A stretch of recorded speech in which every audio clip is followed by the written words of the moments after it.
Welcome to Drawn Study Live Tutoring Classes. I am Asutosh Raj, educator of chemistry in Drawn Study. आज की class में हम लोग देखने वाले हैं टाइप्स ऑफ केमिकल रिएक्शन। ठीक है, उससे पहले बैकअप क्लास में हम लोग पढ़े थे बैलेंस्ड केमिकल इक्वेशन और अगला पढ़े थे अनबैलेंस्ड केमिकल इक्वेशन। तो केमिकल इक्वेशन को हम लोग बैलेंस क्यों करते हैं, तो उसका आंसर आप लोग ये लिख सकते हैं, law of conservation of mass के डाटा को फॉलो करने के लिए। क्या कोई आपसे अगर पूछता है केमिकल इक्वेशन को बैलेंस हम लोग क्यों करेंगे, तो आप लोग उसका आंसर यही बोलिएगा, law of conservation of mass के डाटा को फॉलो करने के लिए। ये क्या होता है law of conservation of mass? तो कोई भी केमिकल रिएक्शन आप कर रहे हैं, तो केमिकल रिएक्शन में एरो के जो पहले होता है उसको रिएक्टेंट बोलते हैं, एरो के जो बाद होता है उसको बोलते हैं प्रोडक्ट। ठीक है, वो दोनों के मास को क्या करता है, इक्वल करता है। इसीलिए हम लोग किसी भी केमिकल इक्वेशन को क्या करते हैं, बैलेंस करते हैं। ठीक है, तो आज के क्लास में हम लोग देखने जाएंगे टाइप्स ऑफ केमिकल रिएक्शन के बारे में, कि केमिकल रिएक्शन कितने प्रकार का होता है और कैसे कैसे इसको हम लोग रिप्रेजेंट करते हैं। चलिए आज का क्लास शुरू करते हैं। जैसे फर्स्ट टॉपिक आपका है यहाँ पे टाइप्स ऑफ केमिकल रिएक्शन, यानी ये केमिकल रिएक्शन का कतार है, इतना लंबा कतार है, इसको हम लोग समझेंगे। टाइप्स ऑफ केमिकल रिएक्शन यानी केमिकल रिएक्शन कितने प्रकार का होता है, और ये सारे रिएक्शन को हमको पढ़ना होगा। ठीक है, तो नंबरिंग में मिस्टेक है, लेकिन आप लोग यहाँ पे समझिएगा। फर्स्ट है आपका कॉम्बिनेशन रिएक्शन, सेकेंड है डीकम्पोजिशन रिएक्शन। डिकम्पोजिशन रिएक्शन में तीन है, thermal decomposition reaction, photo decomposition reaction, electrolytic decomposition reaction. उसके बाद थर्ड है displacement reaction, fourth double displacement reaction, fifth exothermic reaction, sixth endothermic reaction, next reduction, next oxidation, next redox reaction, next precipitation reaction, next neutralisation reaction. यानी ये सारे reaction को हमको take up करना है। ठीक है, ये सारे रिएक्शन को हमको टेकअप करना है, इसको समझिएगा। चलिए तो इसको हम लोग समझते हैं। तो हल्का हल्का पहले सबके बारे में देख लीजिए कि कॉम्बिनेशन रिएक्शन क्या होता है। जब कोई भी दो या दो से अधिक रिएक्टेंट या सबस्टांस को कॉम्बाइन करते हैं, जब कोई भी दो या दो से अधिक रिएक्टेंट या सबस्टांस को कॉम्बाइन करते हैं और कॉम्बाइन करने के बाद एक नए सबस्टांस का फॉर्मेशन होता है, एक नए सबस्टांस का फॉर्मेशन होता है, उसको बोलते हैं क्या, कॉम्बिनेशन रिएक्शन। मान लिया जाए कि कोई दो ठो छोटा छोटा एलिमेंट था या कंपाउंड था, उसको कंबाइन किए, एक नया सबस्टांस का फॉर्मेशन हो गया, तो वो आपका कॉम्बिनेशन रिएक्शन है। हम लोग डिटेल में स्टडी करेंगे, अभी रफ के तौर पे इसको समझेंगे। डिकम्पोजिशन रिएक्शन, मान लिया जाए कि आपके पास एक कंपाउंड है जो काफी कॉम्प्लेक्स है, आपके पास एक कंपाउंड है जो काफी कॉम्प्लेक्स है, उस कॉम्प्लेक्स कंपाउंड को हम लोग तोड़ेंगे।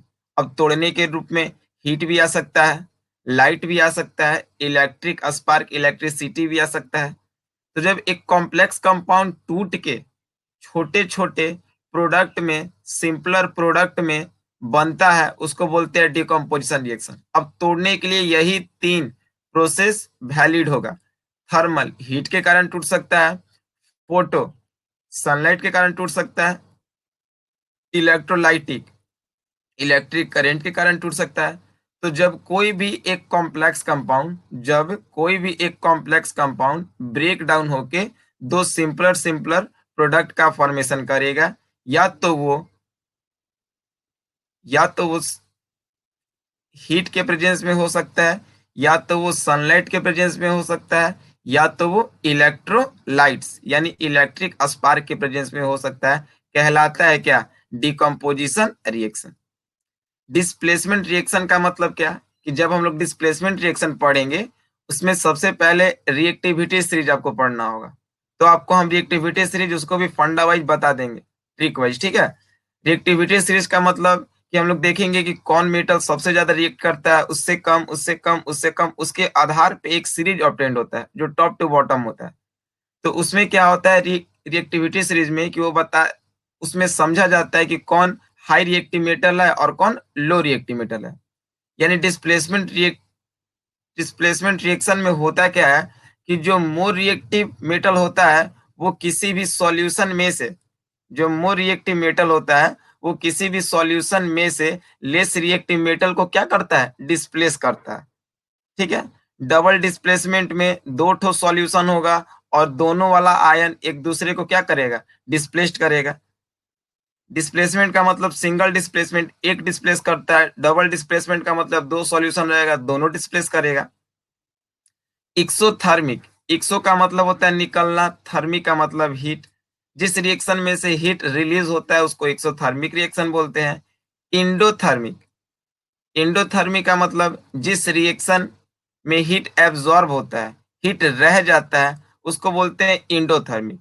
अब जैसे एक्सो इंडो का कॉन्सेप्ट आप देखे होंगे कि जैसे हमारे एटमॉस्फेयर में गर्म लगता है, गर्मी महसूस होता है क्योंकि हीट सारा का सारा एटमॉस्फेयर में रिलीज है, तो वो एक्सोथर्मिक हो गया। और जब हमको ठंडा महसूस होता है इसका मतलब हीट जो है वो अंदर एब्जॉर्ब हो गया, तो वो किसका एग्जाम्पल होगा, इंडोथर्मिक का। अगला रिडक्शन, रिडक्शन का मतलब क्या, एडिंग ऑफ हाइड्रोजन या रिमूविंग ऑफ ऑक्सीजन या गेन ऑफ इलेक्ट्रॉन। ऑक्सीडेशन किसको बोलेंगे, एडिंग ऑफ ऑक्सीजन या रिमूविंग ऑफ हाइड्रोजन या लॉस ऑफ इलेक्ट्रॉन, ठीक है। ये सारा टर्म है, छोटा छोटा, इसको हम लोग डिस्कस करेंगे एक व्यापक स्तर पर, लेकिन अभी पहले इसको देख लेंगे। रिडॉक्स रिएक्शन, वैसा रिएक्शन जिसमें दोनों प्रोसेस टेक्स करता हो, पहला ऑक्सीडेशन और दूसरा रिडक्शन, यानी the reaction in which both oxidation and reduction takes place simultaneously. वैसा रिएक्शन जिसमें ऑक्सीडेशन भी हो, रिडक्शन भी हो, दोनों साथ साथ होता हो, कहलाता है क्या, रिडॉक्स रिएक्शन। अगला बात करते हैं प्रिसिपिटेट रिएक्शन, यानी इस रिएक्शन में सारा का सारा एक्वस के फॉर्म में होगा, घुला होता है और एक सबस्टांस जो होता है वो रह जाता है, यानी तल पे बच जाता है, ठीक है, सरफेस पे रह जाता है, उसको बोलते हैं प्रिसिपिटेट। और प्रिसिपिटेशन रिएक्शन पहचानने का तरीका भी है कि अगर आपसे कोई कहेगा कि कैसे आप पहचानोगे कि ये प्रिसिपिटेशन रिएक्शन है, तो प्रिसिपिटेशन रिएक्शन का पहचानने का तरीका है कि जो एरो होगा, ये जो आप लोग की स्क्रीन पे एरो दिखाई दे रहा है, ये जो एरो होगा वो नीचे की ओर, अगर एरो नीचे की ओर होता है तो ये प्रिसिपिटेशन रिएक्शन है। अगर आपका एरो ये ऊपर की ओर होता है तो ये आपका इवोल्यूशन ऑफ गैस है। ये दो बातें हैं, अगर एरो नीचे की ओर आता है तो ये प्रिसिपिटेशन रिएक्शन है, अगर एरो ऊपर की ओर जाता है तो इवोल्यूशन ऑफ गैस है। अगला न्यूट्रलाइजेशन रिएक्शन, इसको हम लोग कैसे बोल रखेंगे, तो when acid react with base to form salt and water, जब कोई भी एसिड बेस के साथ रिएक्ट करेगा तो साल्ट और वाटर का फॉर्मेशन करेगा और दोनों आपका न्यूट्रल ही कंपाउंड होता है, इसीलिए उसको हम लोग न्यूट्रलाइजेशन रिएक्शन के नाम से जानते हैं। तो इतना केमिकल रिएक्शन पूरा आपको पढ़ना है, लेकिन इसको पढ़ने के लिए आपको कम से कम एसिडिक रेडिकल, बेसिक रेडिकल का नॉलेज होना चाहिए, कंपाउंड बनाने आना चाहिए, तभी आपसे रिएक्शन प्रोसीड हो पाएगा, ठीक है। तो सबसे पहले आप लोग पहले इसको उतार लेंगे, टाइप्स ऑफ केमिकल रिएक्शन, इतना उतार लेंगे, फिर हम लोग देन आगे करेंगे। जल्दी से उतारिए।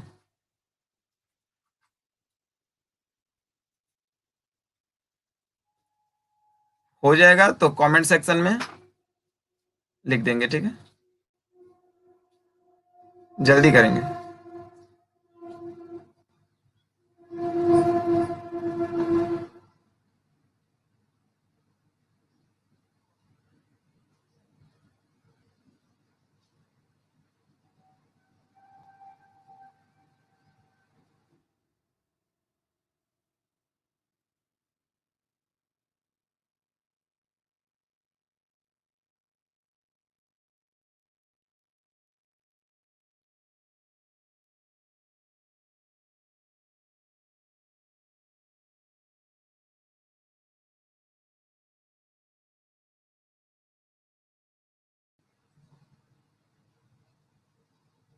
Okay, okay. और बाकी लोग? ठीक है।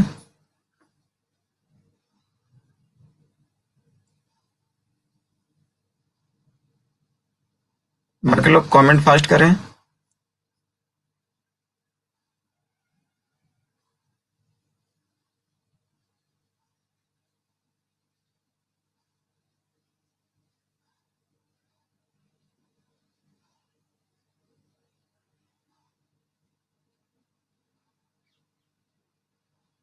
ओके। अभी भी कुछ लोग का कमेंट नहीं आया।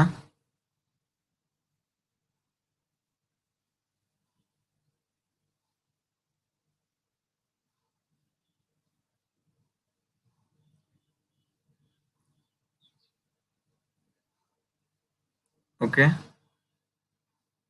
सबका हो गया।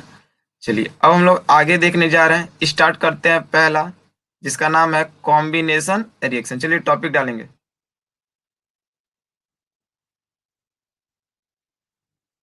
टॉपिक डालेंगे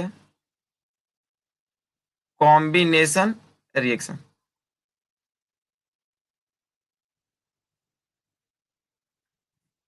टॉपिक डालेंगे combination reaction.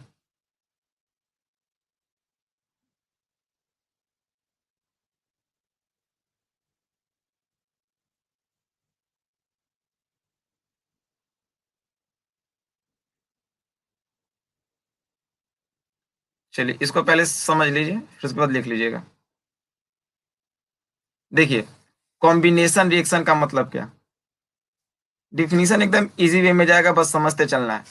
It is a type of reaction, यानी कॉम्बिनेशन रिएक्शन जो है वो एक प्रकार का रिएक्शन है जिसमें दो या दो से अधिक रिएक्टेंट। देखिए, रिएक्टेंट प्रोडक्ट कैटलिस्ट क्या होता है। ये एरो का मतलब रिएक्शन प्रोसीड हो रहा है, यहाँ पे आपका कैटलिस्ट हो सकता है। एरो से जो इधर होता है उसको रिएक्टेंट बोलते हैं, इस पोर्शन को प्रोडक्ट बोलते हैं। और जो रिएक्शन के रेट को चेंज करता है कैटलिस्ट, जो केमिकल रिएक्शन में भाग लेता है वो रिएक्टेंट, जो बन के तैयार होता है product. Left side reactant, right side product, दोनों को जो सेपरेट करता है वो कैटलिस्ट। तो कॉम्बिनेशन रिएक्शन जो है वो एक प्रकार का रिएक्शन है। कॉम्बिनेशन रिएक्शन जो है वो एक प्रकार का रिएक्शन है जिसमें दो या दो से अधिक रिएक्टेंट कंबाइन होके एक सिंगल प्रोडक्ट का फॉर्मेशन करता है। यानी it is a type of reaction in which two और more reactant combine to each other to form a single product is called combination reaction। Combination reaction में हम लोग क्या देखेंगे कि एक प्रकार का रिएक्शन है जिसमें रिएक्टेंट जो होता है दो या दो से अधिक होता है, और कंबाइन करने के बाद एक सिंगल प्रोडक्ट का फॉर्मेशन करता है। कंबाइन करने के बाद एक सिंगल प्रोडक्ट का फॉर्मेशन करता है, कहलाता है क्या, कॉम्बिनेशन रिएक्शन। रिएक्टेंट दो भी हो सकता है और दो से अधिक भी हो सकता है। ठीक है। हाँ, अब कैसे पहचानिएगा कि ये कॉम्बिनेशन रिएक्शन है।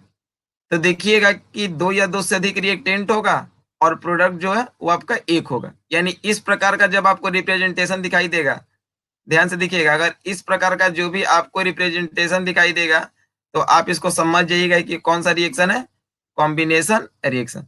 ठीक है, ए प्लस बी एरो सी इसके फॉर्म में आना चाहिए। हम लोग अब एग्जाम्पल के बारे में बात कर रहे हैं, लेकिन एग्जाम्पल से पहले ट्रेंड समझिए। ये ट्रेंड का मतलब क्या, कि एक ट्रेंड के चलते आप 9-10 एग्जाम्पल को लिख सकते हैं, आराम से लिख सकते हैं। ठीक है, और ये कोई जरूरी नहीं है कि इतना ही होगा, इससे और भी बहुत सारा एग्जाम्पल होता है। तो जैसे मैंने पहला ट्रेंड लिखवाया कि when metal react with oxygen to form metallic oxide. इसका मतलब कि जब कोई भी मेटल, मेटल का मतलब बेसिक रेडिकल पॉजिटिव चार्ज वाला, ऑक्सीजन का मतलब एसिडिक रेडिकल निगेटिव चार्ज वाला, और जब तक दो चीज मिलेगा नहीं, प्लस माइनस मिलेगा नहीं, कंपाउंड का फॉर्मेशन कहाँ से होगा। कुछ तो बल स्टेबल फॉर्म में होता है H2O2 N2Cl2। तो जब कोई भी मेटल ऑक्सीजन के साथ रिएक्ट करता है तो मेटालिक ऑक्साइड का फॉर्मेशन करता है। तो एक मेटल हो गया, इसको ए मान लें, ऑक्सीजन को बी मान लें, और ये बना के क्या कर दिया, मेटालिक ऑक्साइड, जिसको हम लोग सी मान लेंगे। तो ये ट्रेंड है, इसमें आप बहुत सारे एग्जाम्पल आप लोग दे सकते हैं। जैसे कुछ एग्जाम्पल के बारे में हम लोग बात अभी करने जा रहे हैं। जैसे देखेंगे, मेटल जो आपको समझ में आता है वो ले लीजिए। हमने लिया sodium, magnesium, aluminium, potassium, calcium, जो आपको समझ में आता है, बेरियम, रुबिडियम, सीजियम, जो लेना ले लो। तो मेटल रिएक्ट विथ ऑक्सीजन, समझिएगा बाबू, यहाँ पे इंपॉर्टेंट बात, कभी भी हम लोग ऑक्सीजन लिखते हैं तो O2 ही लिखते हैं, क्योंकि ये जो O2 है ये आपका स्टेबल फॉर्म है। कभी भी ऑक्सीजन लिखते हैं तो हम लोग O2 ही लिखते हैं, क्योंकि ये O2 आपका स्टेबल फॉर्म है। लेकिन समझते क्या है, ये O ही है। ठीक है। तो जब आपका सोडियम, देखिए एक कंपाउंड कैसे बनता है, पहले ये आपको हम बना के दिखा दे रहे हैं। जब कोई भी आपका कंपाउंड, जैसे सोडियम हुआ, जिसको हम लोग क्या बोलेंगे, Na बोलेंगे। ठीक है। सोडियम आपका रिएक्ट किया है किसके साथ, ऑक्सीजन के साथ, तो लिखेंगे O2, समझेंगे O। ठीक है। तो यहाँ पे भी आप लिख दीजिए, हम क्या बोले, लिखिएगा O2, समझिएगा O। तो ये आपका हो गया सोडियम और ये आपका हो गया ऑक्सीजन। तो अगर कंपाउंड बनाना है ना, तो आपको वैलेंसी पता होना चाहिए। जैसे सोडियम का वैलेंसी आपको पता होना चाहिए कि सोडियम का वैलेंसी 1 होता है और ऑक्सीजन का वैलेंसी क्या होता है, 2। तो लिख के क्रॉस कर दीजिए, आपका कंपाउंड बन जाएगा। देखिए जैसे सोडियम का वैलेंसी हमने 1 लिखा और यहाँ पे ऑक्सीजन का वैलेंसी हमने क्या लिखा, ऑक्सी वैलेंसी क्या होगा, 2 होगा। अब सोडियम के ऊपर ये वाला और ऑक्सीजन के ऊपर ये वाला, तो क्या बन जाएगा, Na2O। Na2O, इसका नाम क्या हो गया, metal react with oxygen to form metallic oxide, यानी sodium react with oxygen to form sodium oxide. इसका बैलेंसी इसके ऊपर, इसका बैलेंसी इसके ऊपर, Na का 1 1 नहीं लिखाता है, O का 2, Mg का बैलेंसी 2, O का 2 2 2 कट गया। अल्युमिनियम का बैलेंसी 3, ऑक्सीजन का 2, तो अल्युमिनियम के यहाँ पे 3 हो गया, ऑक्सीजन के एंड पे ये वाला क्रॉस 2 हो गया। तो इससे भी ज्यादा एग्जांपल आप लोग लिख सकते हैं। ये बना क्या ट्रेंड, कि metal react with oxygen to form metallic oxide, और ये एग्जांपल कॉम्बिनेशन रिएक्शन के डाटा को फॉलो करेगा। क्यों करेगा, देख लो, A+B एरो C आ गया ना। तो ये कॉम्बिनेशन रिएक्शन है और ये सारा आपका, इससे भी ज्यादा आप एग्जांपल लिख सकते हैं। तो ट्रेंड पहला याद रखना है कि जब कोई भी मेटल ऑक्सीजन के साथ रिएक्ट करेगा तो मेटालिक ऑक्साइड का आपका फॉर्मेशन करेगा। ठीक है। चलिए पहले इसको जल्दी से आप लोग नोट डाउन कीजिए स्टार्टिंग से। अगर किसी बच्चे को कोई दिक्कत होगा तो वो कमेंट सेक्शन में लिख सकता है। चलिए इसको जल्दी से उतारेंगे।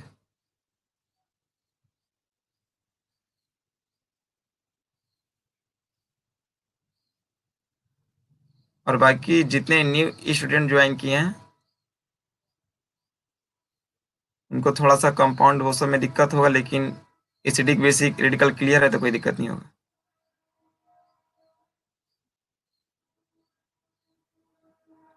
जल्दी लिखिए, होने के बाद कमेंट सेक्शन में लिख देंगे।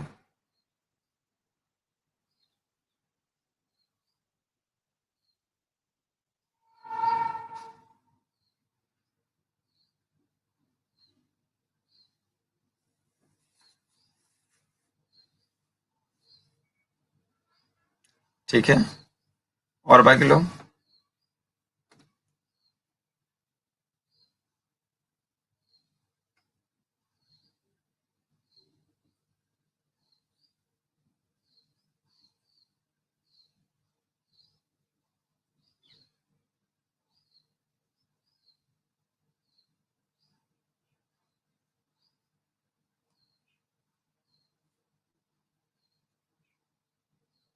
सबका हो गया, आगे बढ़े।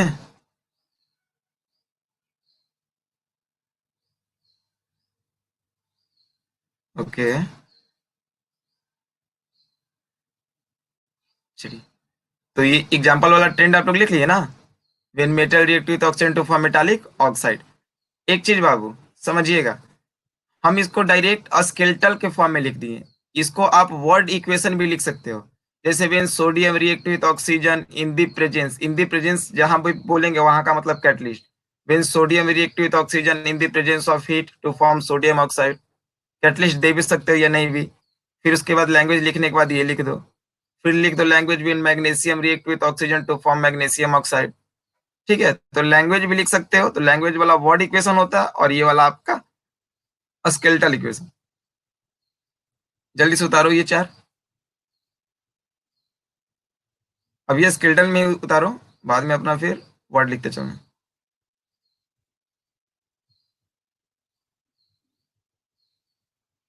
ओके,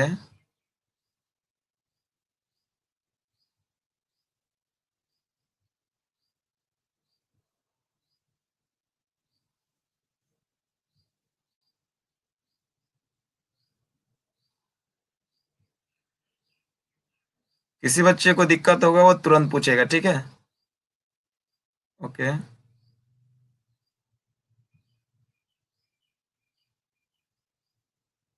चलिए आगे देखते हैं। अभी हम लोग कॉम्बिनेशन रिएक्शन ही पढ़ेंगे, ठीक है?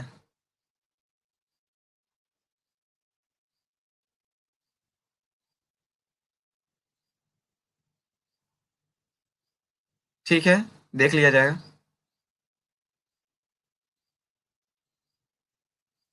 देखिए, अभी हम लोग कॉम्बिनेशन रिएक्शन के ही बारे में बात करेंगे। ट्रेंड 2। जैसे देखिए, मेटल जब ऑक्सीजन के साथ रिएक्ट किया तो मेटालिक ऑक्साइड बनाया है ना? उसी प्रकार से नॉन मेटल, ये पॉइंट तो याद रखिएगा कि नॉन मेटल भी ऑक्सीजन के साथ रिएक्ट करता है। आप कहिएगा सर माइनस माइनस कैसे करेगा? लेकिन 2 एक्सेप्शनल केस उसको होता ही है, उसको याद रखेंगे कि नॉन मेटल जब ऑक्सीजन के साथ रिएक्ट करेगा तो वो नॉन मेटालिक ऑक्साइड बनाएगा। ये 2 काफ़ी इंपॉर्टेंट पॉइंट है। अब जैसे नॉन मेटल में कौन? तो आपको पता है कि कार्बन ऑक्सीजन के साथ रिएक्ट करके कार्बन डाइऑक्साइड बनाता है। सल्फर भी नॉन मेटल है, लेकिन ये भी नॉन मेटल ऑक्सीजन के साथ रिएक्ट करता है, तो ये भी बनाता है सल्फर डाइऑक्साइड। तो ट्रेंड 2 क्या याद रखेंगे कि जब नॉन मेटल में सारा नहीं, गिना-चुना ही, ठीक है?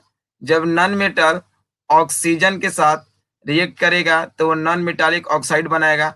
और याद रखिएगा, नॉन मेटालिक ऑक्साइड जनरली हम लोग 2 ही 3 देखते हैं। 2 आप जेनुइन देखिएगा, पहला कार्बन डाइऑक्साइड और दूसरा सल्फर डाइऑक्साइड।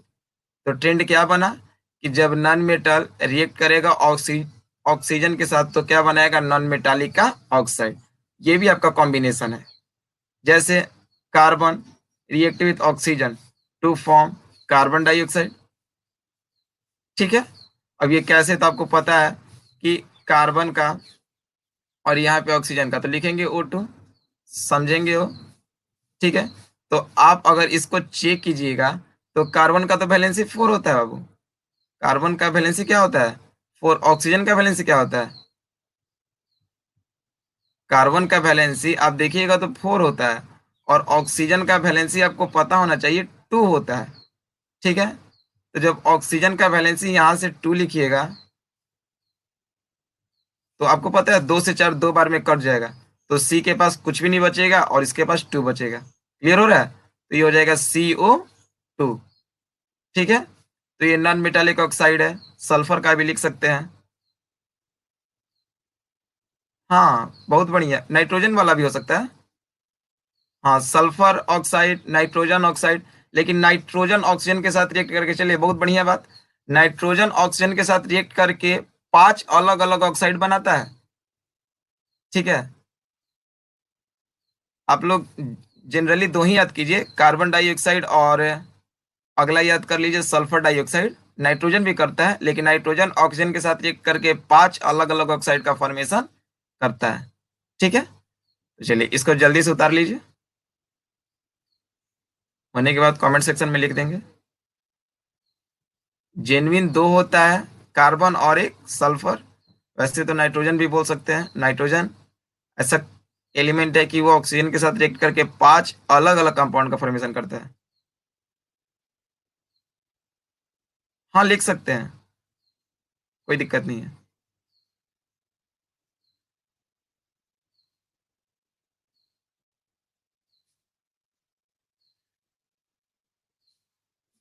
हो गया?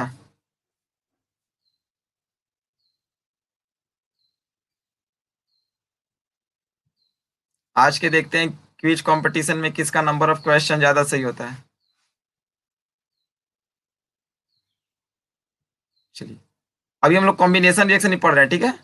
चलिए आते हैं नोट 3। देखिए, पहले तो 3 बात आप लोग याद रखेंगे रिएक्शन के लिए जो काफी इंपॉर्टेंट है। कॉमन नेम, कॉमन नेम याद रखेंगे। जैसे कॉमन नेम कहने का मतलब कि सब लोग का 2 से अधिक नाम होता है ना, एक घर पे मम्मी पापा प्यार से रख देते हैं, एक स्कूल में, और एक दोस्त रख देता है, ठीक है। तो केमिस्ट्री में भी कॉमन नेम होता है, केमिकल नेम होता है, ऐसा कुछ, ठीक है। तो याद रखिएगा CaO, 3 बात बोल रहे हैं एकदम ध्यान से, और MCQ इससे पूछा ही जाता है। CaO कैल्शियम ऑक्साइड, इसको हम लोग क्विक लाइम बोलते हैं। CaO कैल्शियम ऑक्साइड, इसको क्विक लाइम बोलते हैं। CaO आपका केमिकल नेम है, और CaO जो है केमिकल नेम है कैल्शियम ऑक्साइड, और इसी का कॉमन नेम है क्विक लाइम। CaO का कॉमन नेम क्या है? Quick lime. दूसरा, CaOH का होल ट्वाइस, CaOH का होल ट्वाइस इसको बोलते हैं कैल्शियम हाइड्रोक्साइड, ठीक है। ये केमिकल नेम हो गया, और इसको बोलते हैं स्लैग्ड लाइम या लाइम वाटर, इसको बोलते हैं स्लैग्ड लाइम या लाइम वाटर। CaOH का होल ट्वाइस ये केमिकल नेम हो गया, इसका कॉमन नेम स्लैग्ड लाइम या लाइम वाटर। तीसरा याद रखेंगे CaCO3, नाम है कैल्शियम कार्बोनेट। CaCO3 नाम है कैल्शियम कार्बोनेट, इसको हम लोग लाइम स्टोन भी बोलते हैं, इसको हम लोग लाइम स्टोन भी बोलते हैं या मार्बल भी बोलते हैं। ये 3 याद रहेगा। कैल्शियम ऑक्साइड को क्विक लाइम, कैल्शियम हाइड्रोक्साइड को स्लैग लाइम या लाइम वाटर या मिल्की के सेंस पे भी आता है, और CaCO3 को लाइम स्टोन या फिर मार्बल। चलिए इस रिएक्शन को देखिए, क्या ये कॉम्बिनेशन रिएक्शन है? तो इसको हम लोग बोल देंगे ए, इसको क्या बोल देंगे हम लोग? ए। बगल वाले को बी बोल देंगे, और जो बना सी ऐसा हमको दिखाई दे रहा है, तो हम लोग बोलेंगे कि yes it is example of combination reaction. अब देखिए CaO प्लस H2O ये बन कैसे गया, इसको समझिए। तो CaO में Ca के ऊपर प्लस चार्ज होगा, O के ऊपर माइनस चार्ज होगा, इसका भी वैलेंसी 2, इसका भी वैलेंसी 2। H2O को अगर तोड़िएगा, अगर आप H2O को तोड़ते हैं तो ये 2 चीज का फॉर्मेशन करता है, एक H का करता है और एक करता है आपका OH का। H2O को कभी भी तोड़िएगा तो ये 2 चीज का फॉर्मेशन करता है, एक H का एक OH का।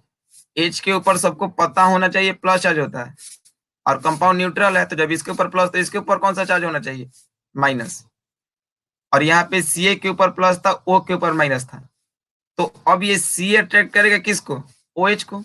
तो जब Ca OH को अट्रैक्ट करेगा, जब Ca OH को अट्रैक्ट करेगा तो यहाँ पे आप लोग देखिए ना, जब Ca OH को अट्रैक्ट करेगा तो OH का वैलेंसी 1 और Ca का वैलेंसी 2, तो क्या बचेगा? CaOH का होल ट्वाइस, ठीक है।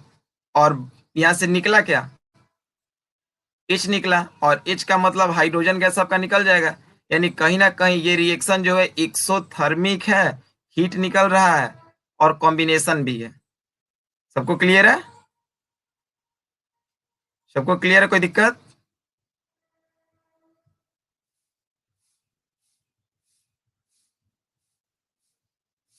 क्या बताएं यहाँ पे कि जब कैल्शियम ऑक्साइड यानी क्विक लाइम वाटर में ऐड होगा तो स्लैग लाइम का फॉर्मेशन करेगा CaO प्लस H2O। तो यहाँ पे Ca रिएक्ट करेगा OH से, इसको तोड़ेंगे तो ये बन जाएगा COH का होल ट्वाइस, ठीक है। और ये ऑक्सीजन उतना ज्यादा शो नहीं करता है, तो यहाँ पे हाइड्रोजन ही निकलता है, तो ये एक्सोथर्मिक है क्योंकि ऑक्सीजन एब्जॉर्ब हो जाता है। तो कॉम्बिनेशन के साथ साथ ये एक्सोथर्मिक रिएक्शन भी होगा। अगला देखो, हाइड्रोजन रिएक्ट विथ ऑक्सीजन।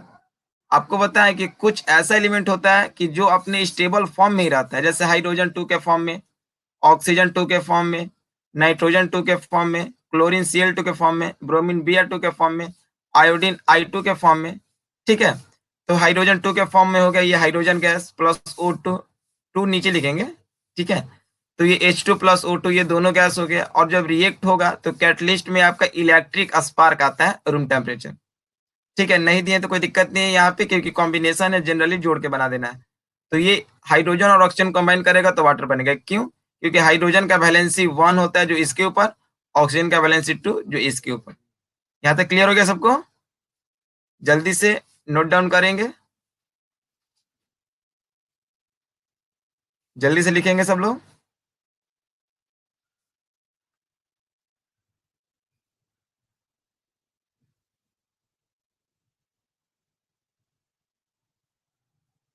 बाकी लोग जल्दी से लिखेंगे।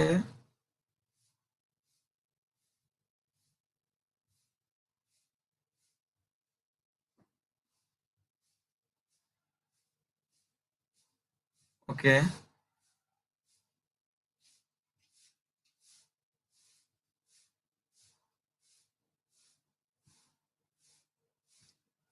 चलिए। अगला हमारा टॉपिक है जिसका नाम है क्या? Decomposition reaction. अगला जो हमारा टॉपिक है उसका क्या नाम है? Decomposition reaction. ठीक है, तो चलिए स्टार्ट कीजिए। पहले लिखना, लिखिए it is a type of reaction, it is a type of reaction, it is a type of reaction in which, it is a type of reaction in which a complex compound, it is a type of reaction in which a complex compound is a split या break down, दोनों का मतलब टूटना। It is a type of reaction in which complex compound is a split or break down into two or more product, into two or more simpler product, break down into two or more simpler product, two or more simpler product। एक बार फिर से मिला लेंगे। It is a type of reaction in which a complex compound is a split or break down to two or more simpler product। समझिएगा, decomposition reaction एक प्रकार का reaction है इसमें एक कॉम्प्लेक्स कंपाउंड टूटेगा तो दो छोटा छोटा सिंपल प्रोडक्ट का फॉर्मेशन करेगा। अगला लाइन में स्टार का साइन या स्टिक मार्क देके लिखिए, it is represented by, it is represented by, ये कॉम्बिनेशन का क्या होगा? उल्टा होगा। It is represented by C arrow, it is represented by C arrow A plus B।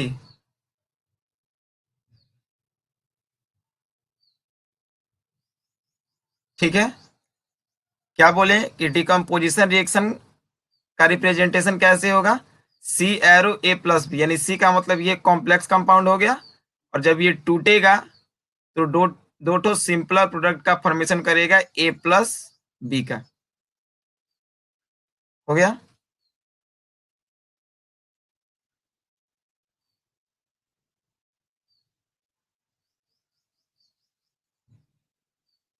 एक वहां पे कॉम्बिनेशन रिएक्शन में याद रखिएगा कि दो एलिमेंट या एक एलिमेंट एक कंपाउंड या दोनों कंपाउंड रिएक्ट करेगा तो प्रोडक्ट जो बनेगा कंपाउंड ही बनेगा। ठीक है, ये वाला हो गया। कॉम्प्लेक्स कंपाउंड टूटा है तो दो सिंपलर सबस्टांस का फॉर्मेशन किया है। लिख लें सभी लोग? Okay,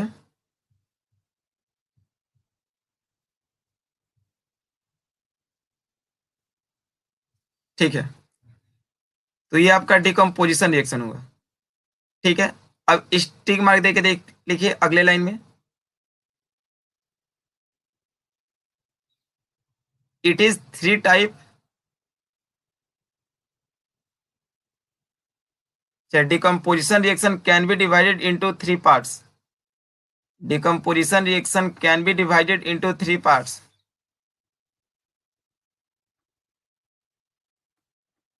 Decomposition reaction can be divided into three parts. हो गया।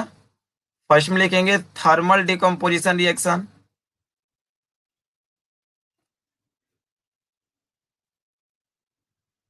फर्स्ट में लिखेंगे थर्मल डिकम्पोजिशन रिएक्शन। सेकंड में लिखेंगे photo decomposition reaction.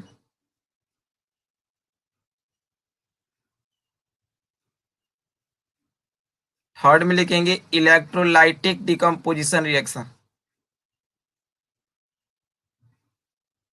Electrolytic decomposition reaction. ठीक है, चलिए। अब जैसे एक क्वेश्चन यहाँ पे बन सकता है कि why decomposition reaction is opposite to the combination reaction. यानी कॉम्बिनेशन और डिकम्पोजिशन दोनों एक दूसरे का जस्ट क्या है, अपोजिट है। पिछले क्लास में किसी बच्चे ने ये क्वेश्चन को भी पूछा था।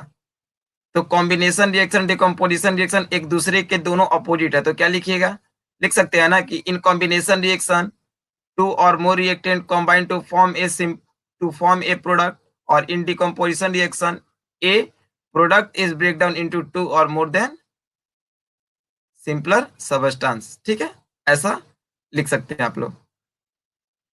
अब हम लोग इसके बाद नेक्स्ट क्लास में करेंगे, लेकिन अभी हम लोग क्विज करेंगे। ठीक है, चलिए। क्विज का ऑप्शन जो होगा आप लोग कमेंट सेक्शन में जल्दी जल्दी बताएंगे। ठीक है, रिप्लाई फास्ट करेंगे। और कुछ क्विज आगे का भी है, लेकिन इसको समझने के बेसिस पे भी आप लोग दे देंगे, बहुत इजी वे में आएगा। स्टार्ट किया जाए, चलिए।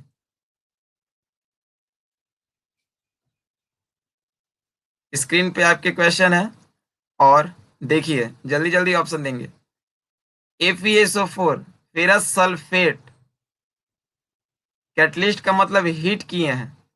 फेरस सल्फेट को जब हीट किए हैं तो ये ferrous oxide plus sulphur dioxide plus sulphur trioxide gas का फॉर्मेशन किया। तो बताइए कि ये किस प्रकार का रिएक्शन है, डिकम्पोजिशन है कि कॉम्बिनेशन है, कि डिकम्पोजिशन इंडोथर्मिक है कि कॉम्बिनेशन एक्सोथर्मिक है।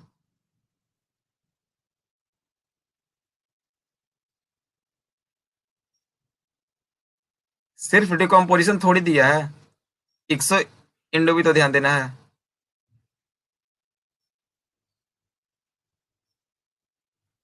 कॉम्बिनेशन,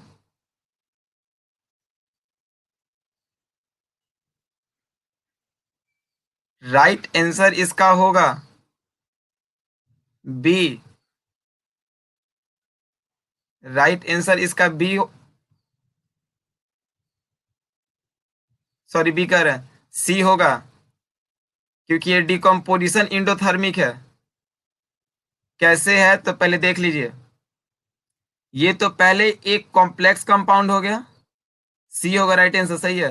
ये तो एक कॉम्प्लेक्स कंपाउंड हो गया, देखिए ये टूटा है, इसको मान लीजिए सी मानिएगा, तो ये टूटा है ना ए प्लस बी में, ए प्लस बी प्लस जो और टूटा है उसको डी मान लें। तो ये कॉम्प्लेक्स कंपाउंड हो गया, और ये टूट के ये छोटा छोटा प्रोडक्ट का फॉर्मेशन कर रहा है, तो ये डिकम्पोजिशन हो गया। तो डिकम्पोजिशन दो है, एक ए है और एक सी है। बी और डी को तो पहले ऐसे ही आप लोग कट कर दीजिए, बी और डी तो किसी कीमत पे नहीं होने वाला है। अब बात ए और सी में करते हैं। तो ये जो फेरस सल्फेट वाला रिएक्शन है वो कहीं ना कहीं हीट को एब्जॉर्ब कर देता है, तो ये इंडोथर्मिक रिएक्शन है, राइट आंसर सी होगा। अगला क्वेश्चन लेते हैं।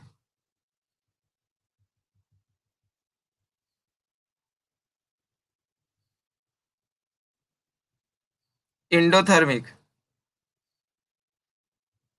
चलिए इस क्वेश्चन को सोचिए, देखिए और बताइए। अगर अब भी आप लोग ध्यान से देखे होंगे तो ये क्वेश्चन मैंने करा रखा था।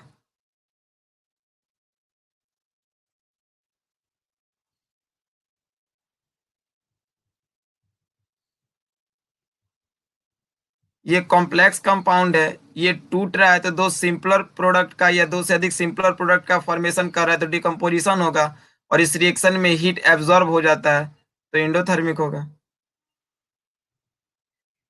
चलिए इसका, ये क्वेश्चन क्या था आपका?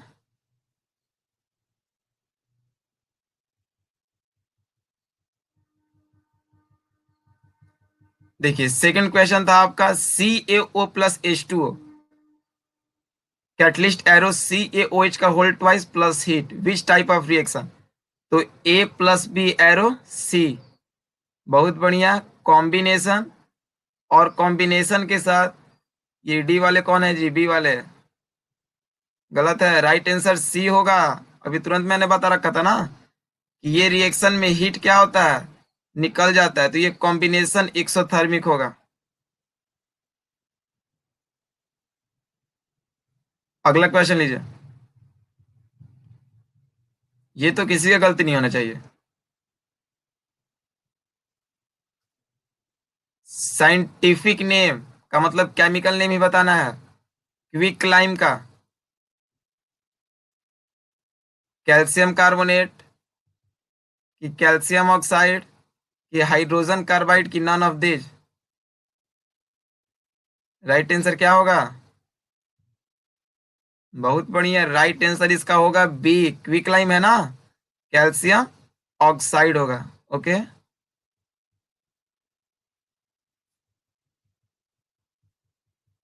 Okay okay. चलिए ये क्वेश्चन बताइए। CaCO3 कैल्शियम कार्बोनेट को हम लोग बोल सकते हैं limestone, quick lime, milky lime, none of these? इसमें सबका सेम है, लाइमस्टोन। बहुत बढ़िया।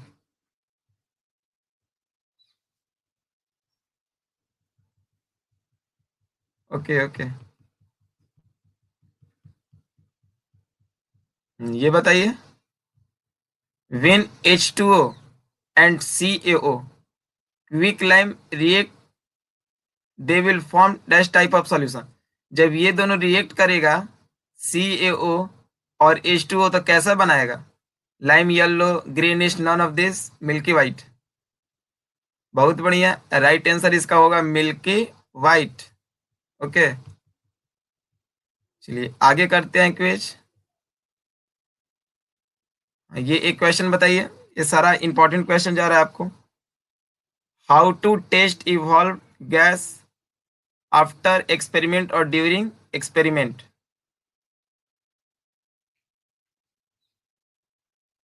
Popping sound is produced, so presence of gas. ये तो राइट है, अगर गैस रहेगा तो पॉपिंग साउंड का तो प्रोड्यूस होगा। लेकिन बी में क्या दिक्कत है? बी में भी तो कोई दिक्कत नहीं है ना। बी कह रहा है अस्टिक और candle glows more bright, so presence of gas. अगर ज्यादा गैस का प्रेजेंस होता है तो स्टिक और कैंडल क्या करने लगेगा? ग्लो।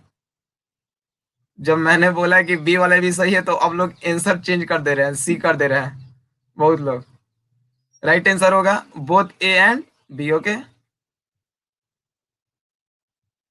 देख लिया जाए। चलिए सी सही है, बोथ ए एंड बी। चलिए इस रिएक्शन को कंप्लीट कीजिए, हालांकि इसको हमको पढ़ना है डबल डिस्प्लेसमेंट में। लेकिन देखिए क्या होगा, बोले थे ना ये प्लस ये माइनस, ये प्लस ये माइनस, तो इसके साथ दोस्ती काफी दिन तक चल चुका था। अब ये अपना दोस्त बदलेगा, ये भी अपना दोस्त बदलेगा, तो प्लस माइनस का एक्सचेंज होगा। बताइए जल्दी से। BC AC।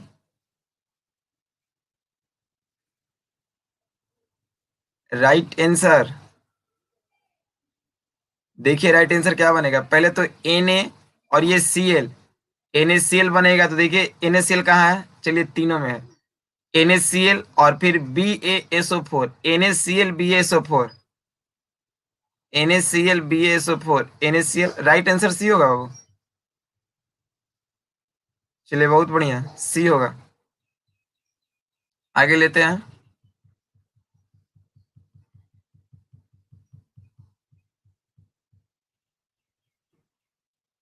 ये थिंकिंग बेस्ड पे देना है। नेम द प्रेसिपिटेट फॉर्म, जो प्रेसिपिटेट फॉर्म होगा उसका नाम बताना है। सोडियम सल्फेट और बेरियम क्लोराइड मिक्स किए हैं। सोडियम सल्फेट और बेरियम क्लोराइड। तो सोडियम सल्फेट का फॉर्मूला सबको पता है, Na2SO4।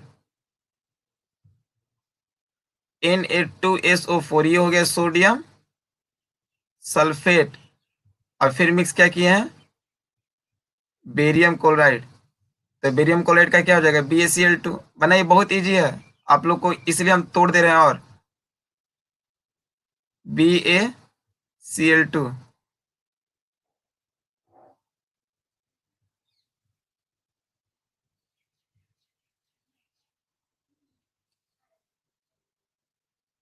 तो यहाँ पे देखिए NaCl, NaCl तो कहीं है नहीं, BaSO4 यानी बेरियम सल्फेट, यही लग रहा है ना। बहुत बढ़िया, राइट आंसर ये होगा।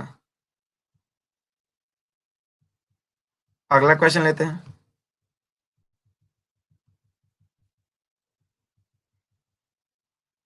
Complete the reaction and interpret the type of reaction. इस रिएक्शन को कंप्लीट करना है और बताना है कि किस प्रकार का रिएक्शन है। जनरली देख के बताइए। Fe+CuSO4, तो क्या बोले थे कि मोर रिएक्टिव डिस्प्लेस करेगा लेस रिएक्टिव को। हालांकि इसको हमको आगे पढ़ना है। तो ये हो जाएगा FeSO4। FeSO4 बी वाला ना। बहुत बढ़िया, बहुत बढ़िया, बहुत बढ़िया। चलिए इसको बताइए। ये भी हम लोग कल के क्लास में देखेंगे, लेकिन जितना समझा है उतना पे तो बन जाना चाहिए। आपके पास सिल्वर क्लोराइड है और इसको सनलाइट के प्रेजेंस में तोड़ रहा है, तो पहले ये सिल्वर क्लोराइड को तोड़ रहा है, तो डिकम्पोजिशन सनलाइट, तो फोटो डिकम्पोजिशन। प्रोडक्ट आपको बताना है, जल्दी से बता दीजिए कमेंट सेक्शन में।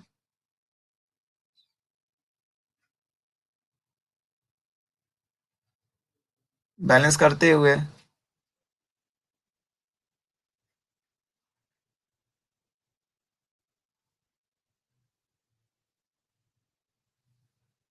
पहला चीज,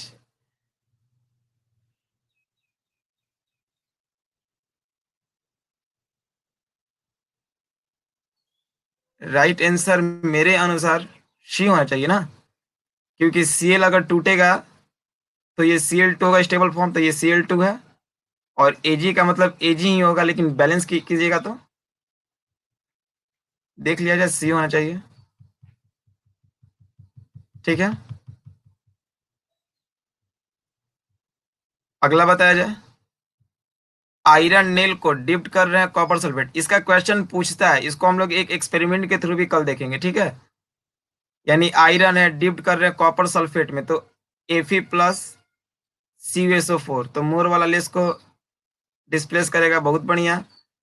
तो ये आपका होना चाहिए कौन सा रिएक्शन, डिस्प्लेसमेंट रिएक्शन।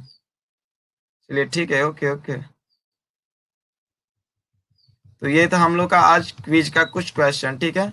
जल्दी से होमवर्क उतार लेंगे।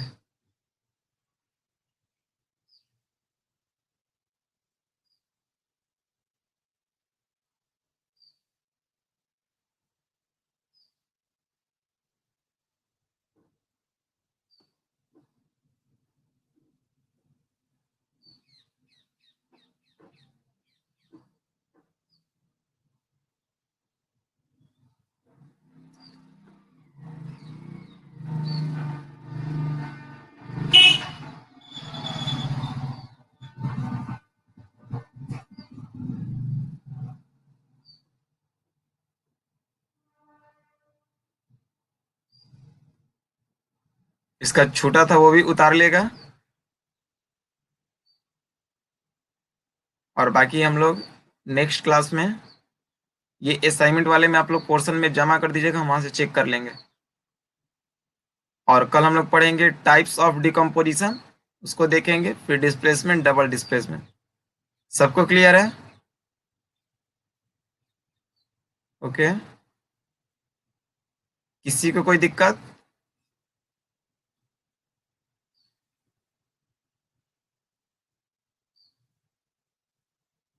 प्रीति, सालू, दीक्षा, प्रीतिका,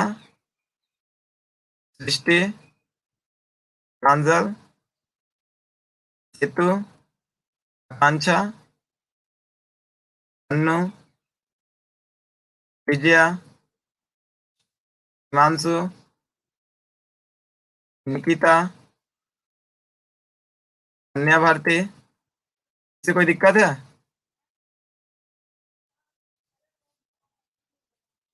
या तो चलिए ठीक है तब, यहाँ तक आप लोग कर लेंगे। ठीक है, बाकी लोग का भी सबका हो गया। ठीक है, ओके, बाय, टेक केयर।